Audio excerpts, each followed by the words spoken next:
युवा साथियों, 14 मई को 3 बजे मैंने ट्विटर पे लाइव आकर एक वीडियो आप लोगों से साझा किया था और उसको मैंने फेसबुक और यूट्यूब चैनल पे भी डाला।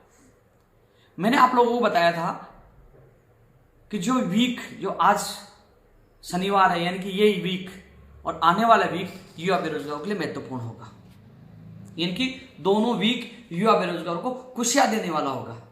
तो साथियों, इस वीक में भर्ती परीक्षाओं का कैलेंडर जारी हुआ, सीईटी सीनियर सेकेंडरी का परिणाम जारी हुआ, वीडियो का प्रोविजनल परिणाम जारी हुआ। एक प्रयोगशाला सहायक भर्ती का प्रोविजनल परिणाम जारी होना था, वो नहीं हो पाया। कल चेयरमैन साहब भी, कल कर्मचारी चयन बोर्ड नहीं पूछे थे, कल की संभावना थी तो नहीं हो पाया। लेकिन आने वाले वीक में सोमवार मंगलवार तक, यानी कि आने वाले वीक में वो भी जारी हो जाएगा। अब आने वाले वीक में क्या होगा, क्योंकि साथियों मैंने जो 14 मई को 3 बजे एक वीडियो डाला था, उसमें मैंने स्थिति स्पष्ट कर दी थी कि ये 2 वीक युवा बेरोजगारों को खुशियां देने वाले होंगे। आने वाले वीक में पीटीआई भर्ती परीक्षा का परिणाम जारी होगा। आने वाले वीक में अध्यापक भर्ती परीक्षा का परिणाम भी जारी होगा। लगातार लोग कह रहे हैं कि 29-30 को होगा, यानी कि उससे अगले वीक को, और हम दावा कर रहे हैं 22 तारीख से शुरू होने वाले वीक में ही परिणाम जारी होगा। जहां तक संभावना, पूरी संभावना है। संभावना शब्द का मैं यूज तब लेता हूं क्योंकि लगभग काम तैयार हो चुका। कई बार जैसे मान लीजिए कल प्रयोगशाला सहायक भर्ती का प्रोविजनल परिणाम जारी होना था, लेकिन क्योंकि मेरी चेयरमैन साहब से बात हुई थी जिस दिन वीडियो का प्रोविजनल परिणाम जारी हुआ था, तो मैंने पूछा था प्रयोगशाला सहायक का, बोले कल करेंगे। लेकिन कल चेयरमैन साहब नहीं पूछे, परिणाम जारी नहीं पाया। तो कई बार ऐसी स्थिति बन जाती है तो वो नहीं हो पाता, तो इसलिए मैंने संभावना का प्रयोग किया है। ऐसे में संभावना पूरी है कि आने वाले वीक में पीटीआई भर्ती के साथ अध्यापक भर्ती परीक्षा का परिणाम भी जारी हो जाएगा। यानी कि कोशिश हम ये कर रहे हैं कि उससे अगले वीक में कम से कम लेवल 2 का भी 1-2 विषय का जारी हो जाए, यानी कि 7 जून से अधिकतर भर्ती लेवल 2 के विषयों का परिणाम जारी हो जाए। 15 जून का जो कहा गया था, 15 जून से हम तो चाहते हैं 10 या 7 जून तक ही लेवल 2 के सभी विषयों का परिणाम जारी हो जाए, जिसके लिए हम प्रयास कर रहे हैं। और फिर हमारा अगला लक्ष्य होगा जुलाई अगस्त तक 48,000 लोगों को ज्वाइनिंग दिलाने का। वहीं पीटीआई भर्ती के चयनित अभ्यर्थियों को जून अंत में या जुलाई तक ज्वाइनिंग दिलाने का। कमेटी हालांकि पीटीआई भर्ती में बनाई गई थी। मैं तो आज भी कह रहा हूं, यदि किसी भी अन्य नए अभ्यर्थी को लिया जाता है, स्वागत है, लेना चाहिए। किसी और बेरोजगार को मौका मिलता है, लेना चाहिए। लेकिन किसी भी चयनित अभ्यर्थी को बाहर नहीं करना चाहिए, यह मेरा मत मानना है। और मुझे पूरा विश्वास है सत्य की जीत होगी। कोई भी चयनित अभ्यर्थी बाहर नहीं होगा, क्योंकि सत्य में जीत है। लेकिन मैं उन अभ्यर्थियों के भी खिलाफ नहीं हूं। यदि नए अभ्यर्थियों को लिया जाता है तो लेना चाहिए, क्योंकि अन्य किसी बेरोजगार को मौका मिलता है तो वो अच्छा होगा। साथियों, ये पीटीआई भर्ती के लिए है और हमारा लक्ष्य है परिणाम जारी होने के बाद जून जुलाई तक इन अभ्यर्थियों को ज्वाइनिंग दिलाने का। जैसे परिणाम जारी हो जाए, पीटीआई के अभ्यर्थी दूसरे लक्ष्य में, पहला हमारा लक्ष्य था परिणाम जारी करवाना, दूसरा लक्ष्य ज्वाइनिंग का। उसमें आपको जिस प्रकार आपने संघर्ष किया, साथ दिया, बड़ी संख्या में पहुंचे, आप लोग मजबूत रहे, जिसका परिणाम आपके संघर्ष के बदौलत मिलने वाला है। किसी भी चयनित अभ्यर्थी को घबराने की आवश्यकता नहीं है। वहीं अध्यापक भर्ती का भी परिणाम जारी होगा। दूसरा लक्ष्य हमारा होगा जल्द से जल्द दस्तावेज सत्यापन कराकर और जुलाई अगस्त तक ज्वाइनिंग कराने का, वो भी हम प्रयास करेंगे। साथ ही इसके अलावा मैं और बता दूं, कंप्यूटर अनुदेशक भर्ती में जो कमेटी बनी है, एक तो कंप्यूटर अनुदेशक भर्ती में जो काउंसलिंग वाले हैं, 396 के, 283 के धीरे धीरे जो आदेश हुए हैं, और मेरी बात लगातार चल रही है। आपके अभ्यर्थी जब कार्यालय में आए थे तब मैंने डिप्टी डायरेक्टर से सीधी बात की थी। माननीय मंत्री, शिक्षा मंत्री जी से भी मैंने सीधी बात की थी। उन्होंने कहा कि मैं बीकानेर आया हूं और मैं 19 तारीख तक, यानी कि 18-19 तारीख को मैं जयपुर पहुंचूंगा। क्योंकि मैं इसी वीक की बात कर रहा हूं, जब कार्यालय बैठा तब मैंने बात की थी। तब उन्होंने कहा कि आप मुझे जो भी मुद्दे भेज दीजिए, मैं निदेशक जी को बुलाकर मैं बात कर लूंगा, मैं बीकानेर हूं। तो मैंने सारे जो बेसिक कंप्यूटर अनुदेशक का था, जो लाइब्रेरी का था, प्रयोगशाला सहायक के सारे मुद्दे मैंने उनको बनाकर भेज दिए थे।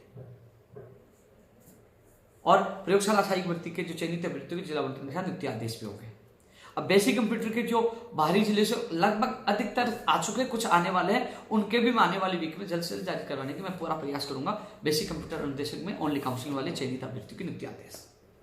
इसके अलावा जो कमेटी बनी है, देखो साथियों, कमेटी जो 2 तरह की कमेटी, एक कमेटी तो इनकी बोर्ड लेवल की होती है जो एक्सरसाइज करती है, एक एक्सपर्ट कमेटी जो बाहर से बुलाए जाते हैं। बोर्ड लेवल की उन्होंने एक्सरसाइज कर ली, अब एक्सपर्ट कमेटी को बुलाया जाएगा। लेकिन अभी ये फिलहाल अध्यापक भर्ती परीक्षा के परिणाम में, पीटीआई भर्ती परीक्षा के परिणाम और सीईटी के बाद आने वाली विज्ञप्तियों में बोर्ड बिजी है। इन परिणाम के बाद वो यानी कि जून महीने में कंप्यूटर अनुदेशक भर्ती में प्रश्नों की बात को लेकर जो कमेटी बनी है उसको लेकर वो निर्णय करेंगे। हालांकि हमने 4 मई को जो तमाम सबूत हमने सौंप दिए थे और मैंने कल ही सुबह मैंने 1-2 जगह बताया था, आज कुछ लोगों ने उसकी कॉपी भी कर दी। मैंने उमाकांत को बताया था, मैंने महेंद्र को बताया था, 1-2 लोग जो मुझे कल मुंडावर मिले थे उनको बताया था। संभावना 1-2 क्वेश्चनों की संभावना है कि उनके बदलाव हो सके, संभावना है। फाइनल निर्णय एक्सपर्ट कमेटी को करना, मैं एक्सपर्ट कमेटी का सदस्य नहीं हूँ। संभावना मैंने बताई, ज्यादा भी हो जाए वो तो कमेटी को निर्णय करना है, कम भी हो जाए नहीं भी हो तो वो तो कमेटी को करना, लेकिन 1-2 की संभावना मैंने बताई थी जो लोगों ने ट्वीट करके कॉपी कर दी है। वो जैसे परिणाम जारी होगा तो उन अभ्यर्थियों को उमाकांत और महेंद्र के साथ जाकर मैं उनकी बात मजबूती से रखूंगा, क्योंकि कंप्यूटर अनुदेशक भर्ती में सीट खाली है। 1-2 क्वेश्चनों में यदि उनके जो दावे तथ्य साबित होते हैं उनकी वजह से कई लोगों को लिया जाए तो लीजिए, और जिसमें आपको बोनस देना है तो दीजिए, लेकिन सीटें खाली है, अधिक से अधिक लोगों को राहत मिले, ये बात मैं उनके साथ जाकर मैं रखूंगा। साथियों, इसके अलावा आने वाले वीक में जो मैंने बताया अध्यापक भर्ती के अलावा, पीटीआई भर्ती के अलावा मैंने बताया जैसे जूनियर अकाउंटेंट भर्ती की विज्ञप्ति, एनएमजीएनएम जो महिला स्वास्थ्य कार्यकर्ता जो एनएमजीएनएम है जो संविदा पे लिए जा रहे हैं, करीब 3500 पद बता रहे हैं। अभी तो पदों की संख्या किसी ने नहीं बताई और अभी थोड़ी देर बाद लोग ट्वीट भी कर देंगे। आने वाली वीक में आपके जूनियर अकाउंटेंट और जो संविदा पर जो एनएमजीएनएम की जो भर्ती है वो भी, उसकी दोनों की विज्ञप्ति जारी हो सकती है, होगी। जूनियर अकाउंटेंट की होगी, इसके साथ ये भी हो सकती है। और 3500 करीब पद बताए जा रहे हैं एनएमजीएनएम जो बता रही है इस भर्ती में जो संविदा पर आधारित है। ये पदों की संख्या मैं आप लोगों को बता रहा हूँ। प्रयोगशाला सहायक का वीडियो का प्रयोजन अगले वीक में जारी हो जाएगा। लाइब्रेरी के जो दस्तावेज थे वो वहां पहुंच चुके हैं और अब मैं इनका जिला आवंटन का लिंक शुरू करवाने की मैं पूरी कोशिश करूंगा। जो अभ्यर्थी, क्योंकि पहले लिंक इसलिए शुरू नहीं पाया था, प्रोविजन परिणाम में चयनित अभ्यर्थियों के दस्तावेज यहीं थे, अब वो पहुंच चुके हैं। अधिकारियों से मैंने बात करके जितना सहयोग मैंने किया, अब जिला आवंटन के लिंक शुरू कराने की मैं कोशिश करूंगा। इसके बाद साथियों, जैसे जूनियर अकाउंटेंट के बाद जैसे कृषि प्रेक्षक है, संगणक है, इनकी विज्ञप्ति हम जल्द से जल्द जारी करवाने की हम कोशिश करेंगे। साथियों, पशु परिचारक भर्ती के लिए लोग पूछ रहे हैं, कुछ की विज्ञप्ति जारी नहीं हुई, नहीं कैलेंडर में उसका नाम आया। तो मैं आपको बता दूं, जो इसकी योग्यता 10वीं पास की गई थी, इसका पहले इस पशु परिचारक भर्ती का नाम पहले जलदारी था, लेकिन इसका नाम पशु परिचारक किया गया, कैबिनेट से अनुमोदन हो गया, लेकिन अभी तक कार्य विभाग द्वारा नियम संशोधन की अधिसूचना जारी नहीं हुई है। वो नियम राज्यपाल से अनुमोदन होने के बाद कार्य विभाग द्वारा नियम संशोधन की अधिसूचना जारी होगी। अधिसूचना जारी होने के बाद नए नियमों के अनुसार विज्ञप्ति जारी होगी। इस वजह से, क्योंकि अभ्यर्थना तो मैंने पता किया, अभ्यर्थना कर्मचारी चयन बोर्ड है, लेकिन अधिसूचना जारी नहीं होने की वजह से कैलेंडर में नहीं जारी डाला गया है। वहीं राजस्थान पुलिस भर्ती की अभ्यर्थना कर्मचारी चयन बोर्ड नहीं पूछी है, जिसकी वजह से उसकी कैलेंडर में भर्ती का नाम नहीं आया। तो मैं आने वाले वीक में राजस्थान पुलिस भर्ती की अभ्यर्थना कर्मचारी चयन बोर्ड पहुंचाने के लिए अधिकारियों से मुलाकात करूंगा, बात करूंगा, वो भी कोशिश करूंगा, और पशु परिचारक भर्ती की अधिसूचना जारी करवाने की मैं कोशिश करूंगा। वहीं कॉलेज की लाइब्रेरियन और पीटीआई भर्ती की अधिसूचना जारी करवाने की कोशिश करूंगा। साथियों, 1 लाख प्रत्याशीन भर्तियों की विज्ञप्तियां जारी कराने के लिए हमारा प्रयास जारी है। 17 तारीख को मीटिंग हो चुकी है और अब इसमें क्या हुआ, अधिकारियों से मुलाकात करके जल्द से इनका वर्गीकरण जारी हो, जो बेरोजगार इंतजार करें उनका इंतजार समाप्त हो। नई कंप्यूटर अनुदेशक भर्ती जो संस्कृत शिक्षा विभाग हो चाहे सामान्य शिक्षा विभाग हो, इसके लिए हम प्रयास जारी है। संस्कृत शिक्षा विभाग में पीटीआई, लाइब्रेरियन और 3rd ग्रेड भर्ती परीक्षा के लिए भी हमारा प्रयास जारी है। तो साथियों, धीरे धीरे जो दिन आ रहे हैं वो युवा बेरोजगारों के हित में आ रहे हैं। जो वीक गुजरा है युवा बेरोजगारों के लिए अच्छा था, सुखदायक था, खुशियां देने वाला था। अब आने वाले वीक में कई भर्तियों की विज्ञप्तियां भी जारी होंगी। आने वाले वीक में पीटीआई अध्यापक भर्ती लेवल 1, इसके अलावा वीडियो प्रयोगशाला सहायक का प्रयोजन परिणाम ये भी जारी होंगे। इसके अलावा साथियों और चीजें हम प्रयास कर रहे हैं। तो साथियों, ये वीडियो आप सबके लिए इसलिए था कि लगातार हम प्रयास कर रहे हैं, क्योंकि साथियों धरातल पर उतरकर संघर्ष भी हम करते हैं।